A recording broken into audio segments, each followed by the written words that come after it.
Hi welcome to 9 vibes. తాజా రాజకీయాలపై మనతో మాట్లాడడానికి విజ్డమ్ చౌదరి గారు మనతో ఉన్నారు. ఆయన మాటల్లోనే మరిన్ని వివరాలు అడిగి తెలుసుకుందాం. నమస్కారం సార్. ఇప్పుడు హరిరామ జోగయ్య లేఖల రూపంలో పవన్ ఇబ్బంది పెడుతున్నాడా? అదే చెప్తున్నా, ఆయనకి ఆశ ఉండొచ్చు, అత్యాశ ఉండకూడదు. ఇప్పుడు నేల విడిచి సాము చేయొద్దని సామెత ఎందుకు వచ్చింది తెలుసా? భూమి మీద నిలబడి యుద్ధం చేస్తే నీ కాళ్ళల్లో స్ట్రెంగ్త్ ఉంటే ఎదుటోడు ఇస్తావు, గాలి ఎగిరితే నీకే బ్యాలెన్స్ బొక్క పొరలో పడతావు తప్ప ఎదుటోడు మీద యుద్ధం చేయగలవా? అది ముందు బేస్ చూసుకోవాలి. పవన్ కళ్యాణ్ గారు చాలా లాంగ్ ప్లాన్లో వెళ్తున్నాడు. ఆయన ముందు ఎస్టాబ్లిష్ కావాలి ఓ పార్టీగా. అయిన తర్వాత జనంగా అప్పుడు నీకు ఎమ్మెల్యేలు క్యాడరు ఇంకా డెవలప్ అవుద్ది, తర్వాత ఇంకా పెంచుకుంటూ పోతారు అంతే తప్ప ఇప్పటికే కాంగ్రెస్ పార్టీ కులాల కుంపడి చేసి పెట్టింది ఆంధ్రప్రదేశ్ రాష్ట్రాన్ని రాజకీయ ప్రయోజనాల కోసం. దాని నుంచి అంత ఈజీగా బయటపడటం కష్టం. కాబట్టి అవన్నీ తట్టుకుని ముందుకెళ్ళాలంటే ఒకసారి పవర్ వచ్చినప్పటికి ఏమవుద్ది, మేము చెప్తాం చూడండి, పవర్ రాగానే ఇదే వైసీపీలో ఉన్న వాళ్ళు అందరూ కూడా ఎవరైతే జనసేనని టీడీపీని అపోజ్ చేసిన వాళ్ళు కాస్ట్ పరంగా కూడా పవన్ కళ్యాణ్ దగ్గరకో ఇంకో దగ్గరకో చేరుతారు. ఇవన్నీ ఆయారాం గారు ఎన్నో చూసాము.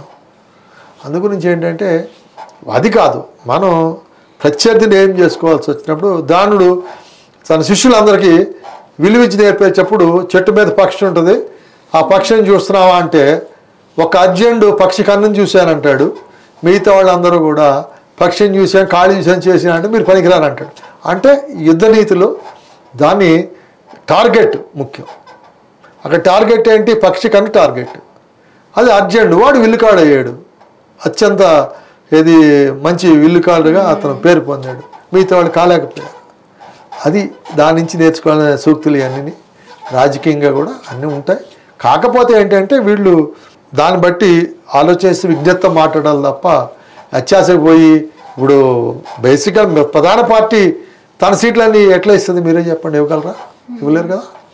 సో అందు గురించి ఇప్పుడు ఆయన అసలు హరిరామ జోగయ్య గారు కాంగ్రెస్ అప్పుడు ఓడిపోయిన తర్వాత మళ్ళీ రాజకీయ జీవితం ఎలా వచ్చింది నీకు? టీడీపీలోనే 83 నర్సాపురం ఎమ్మెల్యే అయ్యాడు, ఆయన హోమ్ మినిస్టర్ చేశాడు. 85 మళ్ళీ కాంగ్రెస్ పోయాడు, కాంగ్రెస్లో మంత్రి చేశాడు. 89లో 83, 85 టీడీపీ.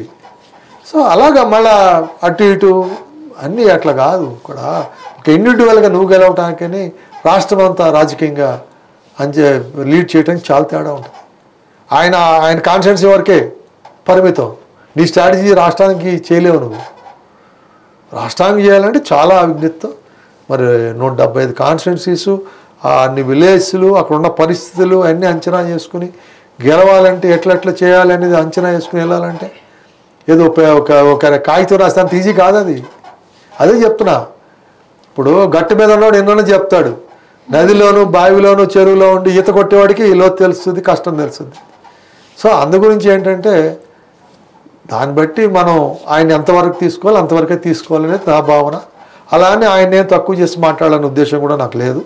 కాబట్టి ఆయన కూడా సీనియర్ పొలిటీషియన్గా నిజంగా ఆయన పవన్ కళ్యాణ్ యొక్క మంచి కోరుకుంటే కనుక, ఆంధ్రప్రదేశ్ మంచి కోరుకుంటే, వైసీపీ జగన్మోహన్ రెడ్డి అరాచక పాలన నుంచి ఆంధ్రప్రదేశ్ ప్రజల్ని రక్షించాలి, వాళ్ళ ప్రజాస్వామ్యానికి మళ్ళీ ఏంటి ప్రజాస్వామ్యాన్ని తెలియజేయాలి అని అంటే కనుక మీరు ఆ దిశలో సూచనలు చేయాలనేది ఆయనకి నేను చెప్పే ఒక సలహా మాత్రమే.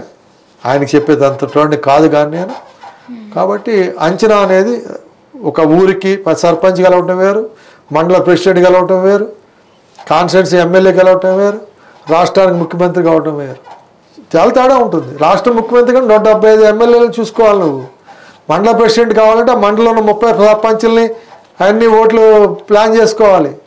సో సర్పంచ్ గెలినట్టు కాదు, వార్డు మెంబర్ గెలిచినట్టు కాదు సర్పంచ్ గెలవాలంటే, అట్లా ఉంటుంది. సో ఇవన్నీ కూడా ఎన్ని కాంబినేషన్స్లో పర్మిటేషన్స్ ప్రకారంగా ప్లాన్ చేసుకుని పోవాల్సిందే తప్ప ఫ్లూక్లో వస్తుంది ఒక్కోసారి.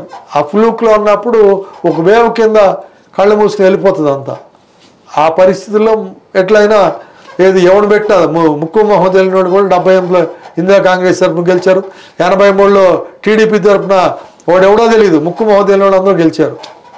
ఆ పరిస్థితులు. సో దాన్ని బట్టి అది కరెక్ట్ లైన్లోనే పోతుందని నేనైతే భావిస్తున్నాను. సార్ అభ్యర్థుల ప్రకటన లేట్ అవ్వడం టీడీపీకి మైనస్ అయ్యిందంటే మీరు ఏమంటారు? అది కూడా తప్పుడు ప్రచారమే. అసలు వైసీపీ ఇంతవరకు ఒక జగన్మోహన్ రెడ్డి సీటుకి కూడా పులివెందులు ఆయన పోటీ చేస్తాను అనౌన్స్ చేశాడా? ఈవేళకి నేను చెప్తున్నా, ఆంధ్రప్రదేశ్లో తొలిసారిగా మీటింగ్లో కాదు అఫీషియల్గా జనసేన టీడీపీ కలిసి 99 మంది క్యాండిడేట్లు రిలీజ్ చేశారు. వీళ్ళు క్యాండిడేట్లు అనౌన్స్ చేశారు. వైసీపీ 175 ఒక్క సీట్ అనౌన్స్ చేసిందా? ఇన్ఛార్జీలు వేరు, కంటెస్టెడ్ క్యాండిడేట్ వేరు. ఎవరు లోపం? ఈ తప్పుడు ప్రచారం చేసేవాడు ఎవడు తప్పు? అంటే వైసీపీ పేటీఎం బ్యాచ్ని సజ్జల రామకృష్ణ రెడ్డి, భార్గవ రెడ్డి పేటీఎం బ్యాచ్ చేసే తప్పుడు ప్రచారాలు తప్ప అవి. చెప్పండి మీరు. పులివెందులకు దగ్గర నుంచి 175లో జగన్మోహన్ రెడ్డి పలానా సీటుకి పలానావాడు పోటీ చేస్తాడు అనౌన్స్ చేశాడా ఇంతవరకు? సజ్జల మళ్ళీ స్టేట్మెంట్ కూడా ఇచ్చాడు. ఏమని? ఇన్ఛార్జీలు వాళ్ళ క్యాండిడేట్లు కాదని ఇచ్చాడు మళ్ళీ నిన్న కాక మొన్న. అంటే ఎవరి మీద ఏం మాట్లాడుతున్నారు వాళ్ళు? రాళ్ళు వేయటం కాదు, ఆ రాయి తిరిగి మన మీద పడుతుందని కూడా ఆలోచన చేయాలా. అందుగురించి ఏంటంటే ప్రజలు కూడా విజ్ఞతగా ఆలోచించాలా. అసలు నువ్వు ఇంతవరకు నువ్వు ఇన్ఛార్జీలు మార్చి వాళ్ళని తిప్పుతున్నావు తప్ప వాడు క్యాండిడేట్ అని అనౌన్స్ చేసావు ఎంతవరకు లేదు. ఇస్తావో లేదో గ్యారంటీ లేదు. ఇప్పుడు అలా డిక్లేర్ చేశారు. డిక్లేర్ చేసిన వాళ్ళు కూడా 1 or 2% మార్చవచ్చు.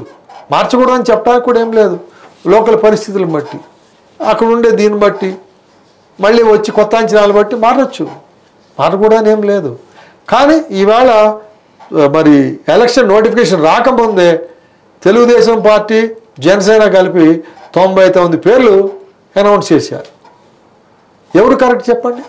వైసీపీ పేటీఎం బ్యాచ్ వాళ్ళు తప్ప, వీళ్ళు తప్ప? అసలు ఇంతవరకు ఒక్క సీటు కూడా ప్రకటించినాడు. నువ్వు వీళ్ళని ఎట్లా విమర్శ చేస్తావు నువ్వు? అవునా కదా? కాబట్టి అది వాస్తవం. సో ఇది విజ్డమ్ చౌదరి గారి అనాలిసిస్. చూస్తూనే ఉండండి 9 వైబ్స్.